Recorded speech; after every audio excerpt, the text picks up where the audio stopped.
Hello everyone, I'm Andy from the Pixel Pub, and I'm here to talk about our PlayStation pickups here recently. Okay, it's been a few months since we did the PlayStation game pickups. We hadn't had a lot here lately, but then GameStop a few weekends ago did it was 4 for $40 for used games, and we picked up some more PlayStation 4 games. So let's get into the meat of it. Let's talk about some games. Okay, first off is a PS3 game. We don't have a lot of retro games that we picked up lately, so I figured what better place to talk about than here in the PlayStation video. It is Atelier Aisha on the PlayStation 3. This is a Kathy pickup. She got it off eBay. She was going through a tear of buying all these Atelier games. Not really my thing. I played a little bit of Atelier Ryza. That's my only really touchstone with this series. It must be making money for Koei Tecmo or Tecmo Koei, got it backwards, because they put a lot of these out. They just make them. They must be silently just printing money with these games. You know, not a lot of money, but enough to keep making them. There's like multiple ones on each different console. It's crazy. Kathy likes the series. She's like what she's played so far. So yeah, we got the Atelier Aisha, the Alchemist of Dusk. Nice little turn-based RPG there on the PS3. Okay, let's get into some PS4 games.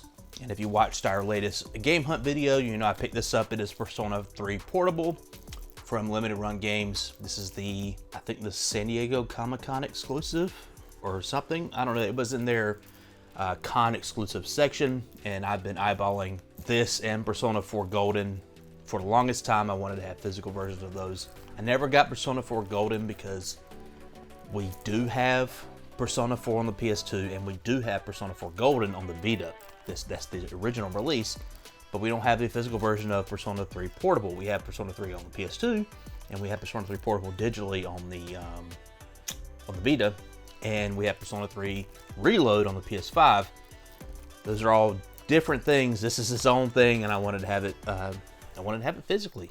And Kathy was like, "No, we already have it. Yeah, you don't get it." And I was like, "No, I really want this game physically, and I do want to give it a shot." Kathy has played it on the Vita. It's different than, you know, the other versions, the PS2 version, the Reload version, obviously.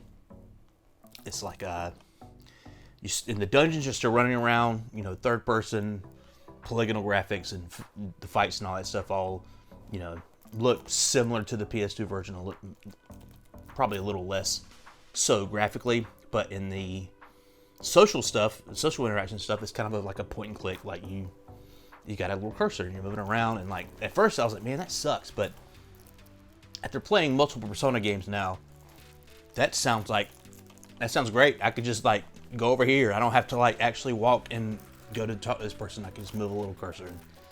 Not that that's that big of a deal, but I did really like Persona 3 when I played it on Reload last year. So I would like to have this one, and in the portable version, you can play as the female protagonist, and I think it has all the DLC, or it wasn't even DLC at the time with Persona 3. It was Persona 3 Fez that came out that had the extra stuff at the end, but it will be DLC for Reload. I think it's all built into this already. Yeah, I'm excited to give this a try. I almost opened it up. We just picked it up a few days ago, and I almost just opened it up that day, and I was like, I can't start a 100-hour RPG right now. I just can't. So yeah, Persona 3 Portable. Okay, next up is a game that Kathy picked up in one of our other trips to Hidden Block Games that I did not record. It was just me and Kathy. She picked up Soul Calibur 6 because it was like, I don't know, $6. It was very cheap. Kathy's been on just like the Atelier series, she's been on a tear buying fighting games. Spoiler, there's more on this in this pickups video. But I don't know how much connection she had to the Soul Calibur series outside of me showing it to her, because I was there for Soul Calibur on the Dreamcast day one, and I loved it. And I've played just about all of them since then. I'd never owned Soul Calibur 2 back in the day, but I did get Soul Calibur 3 on the PS2, Soul Calibur 4 on the Xbox 360, and I bought freaking Darth Vader because that was the one that had Yoda on 360 and Darth Vader on the PS3. But then later they were like, hey, you could just buy Darth Vader on 360, and I did it because I'm an idiot. And I bought Soul Calibur 5 digitally on the PS3 when it was like $5 or something like that. But by that time I was just like, you know, I'm I've kind of petered out with these types of games, but so I've completely missed Soul Calibur 6. But this is the one with Geralt from The Witcher. He's right there on the cover. They let the guest characters. I think Ezio Auditore de Firenze from Assassin's Creed 2 and Brotherhood and Revelations. He was in Soul Calibur 5. This one has the Witcher dude, which is fun, and she's played a little bit of it, has a good time. She likes the character with the big ring weapon. If you asked me about 5 minutes ago, I could tell you her name, but now it is completely, I'm completely blank on it. I keep thinking Taki, but that's a different character. Anyway, I like Cervantes. I like Siegfried. Siegfried's my favorite probably. And they got this guy. What's that guy's name? I can't remember. My brain is failing me right now. I really like him. He does the big swirling with the katana. Yeah, anyway. Okay, next up is a game that I picked up for Kathy specifically because she's been playing through the series. Picked it back up after years of not playing it. It's Trails of Cold Steel 3 on the PS4. She had originally started playing Trails of Cold Steel on the Vita. She got to the very end and couldn't beat the final boss, which the final battle in that game is extremely easy if you know what you're doing. And for some reason, she didn't pick it up on it. She picked up Trails of Cold Steel 2 on the PS4 and played a little bit of it, got to a battle that she couldn't beat and just kind of dropped it. And then last year when I picked up Trails of Cold Steel 4 on the PS4 and started playing it, and now I've played like 6 of them at this point, she was like, okay, I want to get back into this. And she started playing Trails of Cold Steel 2 again, beat that, went back to her old save on the Vita to beat Trails of Cold Steel 1, because literally it's, spoilers, that final battle is just basically rock, paper, scissors. And it's like rock, paper, scissors when you know exactly what the other person's going to throw. So the person's like, hey, I've got my stone ready. So you throw your paper. It's very easy, but it's not explained that well maybe at the end. So she didn't, put 2 and 2 together. Understandable. But when it came to Trails of Cold Steel 3, I had told her when I played it on the Switch, we have it on the Switch as well, I didn't like the performance. It was actually really bad. It kind of crashed on me a couple of times. The frame rate in the towns and the cities was just completely awful. Sometimes when you're in those cities and the text was scrolling across the screen when you're talking to somebody, it seemed like the Switch was about to fall apart. Like it was really bad. So she was like, I ain't playing that on the Switch. But luckily, found a brand new copy on eBay for like 20 bucks, which is crazy on the PS4. And this is what she's playing through currently. I haven't seen her, watched her play the entire thing, but I guess she's about halfway through. And it's a good game. I love the Trails of Cold Steel series. It's, I don't know, quietly one of my favorite series going right now. I've still got a lot more to play. That will come up later in this video as well. But yeah, if you haven't played the Trails of Cold Steel series, check it out. It's a good JRPG. Fun time anime people doing anime things. Okay, these next 3 games I'm going to call the Dragon segment of this video because they all have dragon in the name. A lot of dragon games out there. This is something she picked up at Hidden Block Games because it was like $5 and she's a big fan of the series. It is Dragon Quest Builders on the PS4. Kathy loves the Dragon Quest series and she played through Dragon Quest Builders 2 a few years ago and she really, really liked it. And she just wanted to have this. I don't think she really has any strong intentions of playing it because Dragon Quest 2 Builders or Dragon Quest Builders 2 or whatever it is called is kind of leagues better than this. This is kind of like the simple beginnings of a franchise. But it's $5 we could add to the Dragon Quest collection. Like I said, she loves it. And it's the day 1 edition. I didn't realize that. Day 1. Well, we bought it, I don't know, some 14 years later after it came out. I don't know when it came out. But yeah, Dragon Quest Builders in the collection. Okay, next up is Dragon Quest Heroes 2. Now this game she got from that GameStop sale I was talking about, earlier in the video. This is the, what do they call it? The Dynasty Warriors type games that they have been making with various different franchises over the past couple of years. They've done it with Zelda, they did it with Dragon Quest, they did it with Persona. Omega Force, I think, is the company, the developer of these games. they've been making their money making these games. Fire Emblem was another one. They did Fire Emblem Heroes. This is a game that I didn't know if Kathy would like because she likes the turn-based RPGs. This is not a turn-based RPG. This is a Dynasty Warriors alike, where you're just running around and you swing your sword and hundreds of enemies die and they go flying up the screen, and you're just running around, just complete devastation as your character just mows through enemies. That seems to be the Dynasty Warriors thing. I haven't really played one since a demo disc on the PS2 back in the day. But it was funny because she was going to buy a Japanese version on the Vita of Dynasty Dragon Quest Heroes 1, and she didn't. And I don't know if she regrets it now, but that would have been a fun little addition to have that to the Dragon Quest collection. She played a little bit of it. I think she bounced off of it because it's just not her type of thing. But she loves Dragon Quest, so she had to get it. Okay, the last game in the Dragon segment of this video, it is Dragon Ball Fighters Z, or Fighters. I never really knew how to pronounce this, but this is the Dragon Ball Z fighting game that the Guilty Gear people made. This is after Guilty Gear Zerd, or XRD, however they ended up pronouncing it officially. This is with their kind of unique animation style. I don't know why people haven't really copied it, because it looks freaking beautiful. It looked good in that Guilty Gear game. It looks great in this, where it's like 3D models, but they move. They have like, they don't move smoothly. They move like animation, and they look very flat. They look like animation, like 2D animation, but they're 3D models, so you can get the camera moving around and, you know, this crazy stuff, and the battles are crazy, and it's 3-on-3, tag rules, all that stuff. I had not played it, and I still haven't played it. Kathy played a little bit of it, and I want to give it a try as well, but like I said, my appetite for fighting games is just very, very low at the moment, like almost negative. But I always admired this game from a distance. I'm like, man, it looks amazing. This came out on like the Dreamcast back in the day.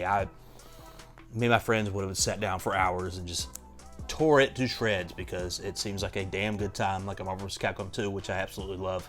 I love that game, and it seems like a very big, like, spiritual successor to that game. So yeah, thumbs up for Dragon Quest Fighter Z from me. Okay, this is another game that Kathy picked up during that 4 for 40 or under 40 or whatever it was at GameStop.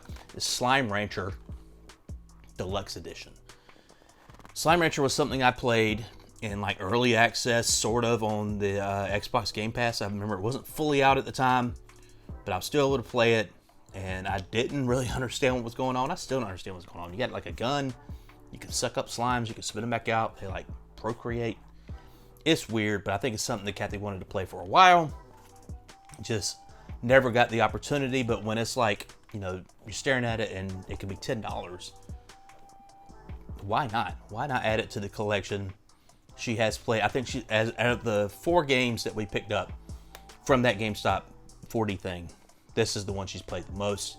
Seems like straight up Kathy's alley, except for being first person. If it was like top down, more cozy game style, I think she would have a better time with it. But that's just me. That's just me guessing. Okay, next up is a game that I picked up at GameStop, but it wasn't part of that 4 for 40 thing that for pre-owned games, because this was new. You know how GameStop likes to do it.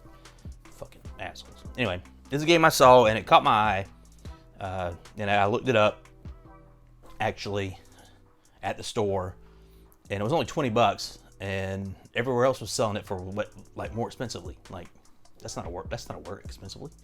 Anyway, it was more expensive everywhere else. So I was like, I don't know. And I was like, should I find a Switch version? I don't know. We'll see what happens. And we got our stuff and left. And then I came home and watched some videos about the game. Just a few, just to get a feel of what it was. And so when not a lot of people, but I saw some people compared it to Persona, but like an action RPG. It's like, okay, you're singing my tune. Let's go. It is Eternights on the PlayStation 4. Like I said, this was $20 on Amazon. It was like $25 for the Switch. On Amazon, it was like $30, and it was like, and the PlayStation 5 version was more expensive too. And this has the PS5 upgrade, so I'm just gonna play on the PS5 when I do get to it. But yeah, it's an action RPG, and it seems like it has a lot of like dating stuff involved into it. Save your dates, save the world.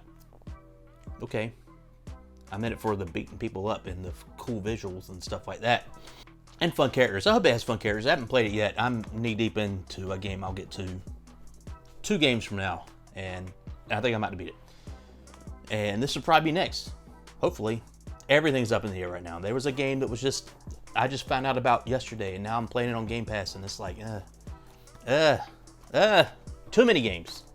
Too many games. Eternites, I will play it though, guaranteed. Now into a game that I might not play any more of. It is a game that Kathy picked up at Limited Run last time we were there. Not last time, in the video that we did before that, where I didn't record a video. That makes sense. But anyway, she picked it up. It is Anno Mutationum, which is a weird name for a game. I don't know why they picked that. Such a strange name. And there's also another Anno. It's like a real-time strategy game, like time stuff. Anyway, this is a game that Kathy played a fair amount of, a handful of hours, a couple hours. I don't know, 5, 6, 7, 8, 9, 10. And she said it got too hard for her because it is an action game. It is side-scrolling action at its core. That is this gameplay. And she was like, yeah, she wanted me to play it. She was like, you're better at games than I am, which is questionable. And actually, it's not true at all. I'm bad.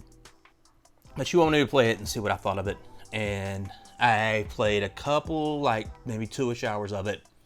And it is side-scrolling action at its core, but that's like 50% of it. Like a lot of it, you're running through this like very striking, I guess, environment, like cyberpunk environment, like 2D characters and like 3D environments, but you're not wandering around in 3D. Like you're still running around in 2D, but like there's places where you can like move forward and move back. It's very interesting, and there's a lot of intrigue in the story. Like there's your main character here, I think his name is Anne, yes, and she has some type of disease that she's trying to figure out, you know, what to do about it. But I didn't really get that from the beginning. I was like, she has a disease. It seems like she doesn't care. Like she's going to this doctor to figure out something that to do, but it doesn't seem like her main motivation in life.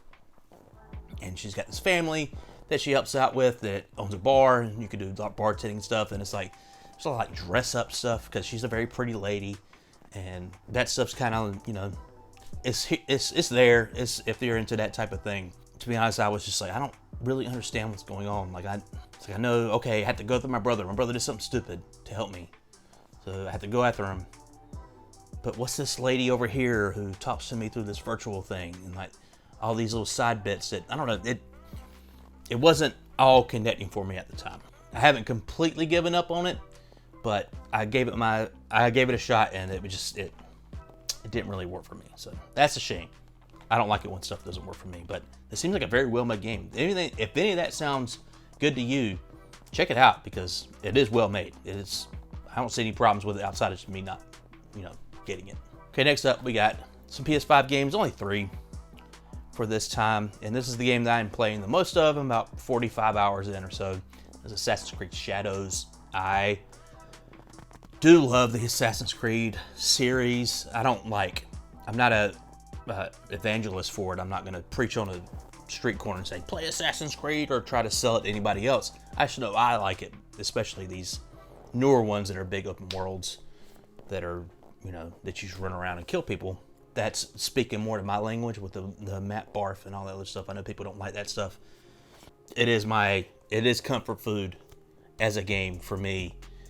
For the past couple, I didn't really like Origins. I freaking loved Odyssey for what it was, and I really liked Valhalla. So it's been 5 years for me to play a new Assassin's Creed game, so I was really excited. Or a new Assassin's Creed game that is in that style. I know they did Mirage a few years ago. But this one I am liking a lot. I don't pay attention to the story at all. I've decided to like not pay attention because I wasn't really getting it to begin with. It's like a revenge story. Okay, sure. But then he's talking about these other characters and stuff. I'm like, oh, okay. Let me just kill the guy responsible for the thing I want to be, you know, done and over with. But it has 2 characters, Naoe and Yasuke.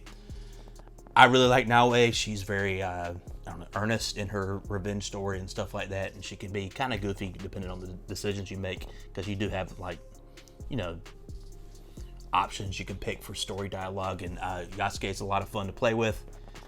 if you're like gonna storm a castle and just kill a bunch of dudes, he's your man. But 90% of the time I want to play as Naoe because she can move like an assassin in these games, and Yasuke doesn't. And it's kind of strange, honestly, to have one of these games where this guy just can't do the things that like every other Assassin's Creed character could do up to this point. But like I said, I'm having a lot of fun with it. I think I'm close to the end, or where I'm going to call it. I'm basically just mainlining story stuff now to get to the end. And that's not really the way I played Valhalla or Odyssey, but I think back to those times when I played them. I played Odyssey and Valhalla in the same year, 2020, during the COVID lockdown. And not that we're like super social people, like going out every night and partying, man. I just don't know if I had any more games to look forward to play, so I just played the snot out of those games. But with Assassin's Creed Shadows, I have a lot more games to look forward to play. I want to experience this, put it on the shelf, and move on. But like I said, I'm having a ton of fun with it. I don't know if it's going to be the savior that Ubisoft needs to stay alive, but I'm having fun with it. I bought it day one, so yeah, it's a good game. Okay, next up is a game that Kathy picked up for us to play together. It's Split Fiction. She did not know what this game was when we went to a Walmart, and they had like the big Split Fiction like art on the side of the end caps and stuff like that. And I was like, hey, that's that game that just came out and people were talking about, because It Takes Two was a kind of a big deal a few years ago. I know it won Game of the Year at the Game Awards, and it was kind of, I think it was divisive. Like people either loved it or hated it based on like, and it was a story of like divorce, and that could be a sensitive subject to, people who had divorced parents and stuff like that. And this is like one of those things. It's like, hey, maybe they can get back together. And it's like, no, that's not how real life works.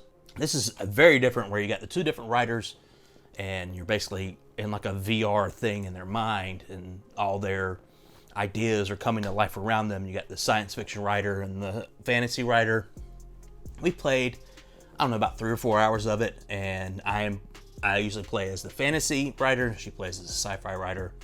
It's a good game. It's a lot of fun, and it seems like a game that the developer, who are they? Hazelight. They told people in the studio to say, hey, write down every single co-op idea that you can think of or that you've played since you've ever started playing video games. And they wrote down every single one, and they put all of them in this game. It is kind of wild how you're going from moment to moment to moment, and things are changing constantly. It's crazy, but it is co-op, so you have to be on your game, and your person you're playing with has to be on their game to succeed. And that sometimes can be frustrating. Me and Kathy did this bomb thing. That was like a side mission, and it was like, no, Kathy just, when the dot's on me, just hit the button. And she wouldn't do it. God. We stopped at this one puzzle that I took one look at it. I was like, I don't want to do that right now. I just don't. And I still picture it in my head. I was like, I don't want to do that. Like, I think I would just fall apart. Like, I don't know what to do. We both have to do it together, and it's not making any sense. But yeah, we'll get past that. Like, nothing in this game takes longer than like 5 minutes if you're good, because there's so much happening so fast, and it's a good time. If you want to play some co-op games, couch co-op, this is a damn good time. And like on the PS5 with 2 different screens or with split screen, and it's rendering a bunch of stuff at the same time, runs smooth as butter. It's kind of crazy. I thought it would be kind of hitchy. No, performs great. Okay, last game, continue on the Trails train here. Something I pre-ordered last year is Trails Through Daybreak 2, and I still haven't played Trails Through Daybreak 1.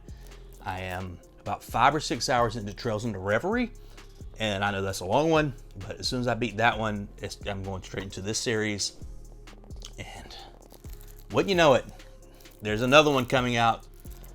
I don't know if it's coming out this year, but Trails Beyond the Horizon, which is related to this game, and it also seems to have the guys from Trails of Cold Steel in it.